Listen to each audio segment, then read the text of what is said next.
Huwag mong takbuhan ang problema mo. Harapin mo kung ano ang kinatatakutan mo. Kasi habang tumatakbo ka, palayo sa katotohanan, hindi ka makakaalis sa sitwasyon mo.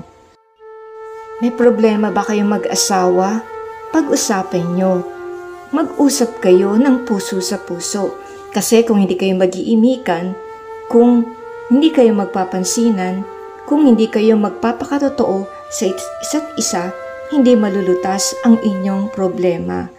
Dahil walang di pagkakaunawaan ang hindi maayos ng matinong usapan. Kaya kaibigan, huwag mong takbuhan. Harapin mo ang problema mo sa tulong ng Diyos. Mapagtatagumpayan mo ang mga pagsubok na dumating sa iyo. The Praying Mom, malaki ang nagagawa ng panalangin may pananampalataya.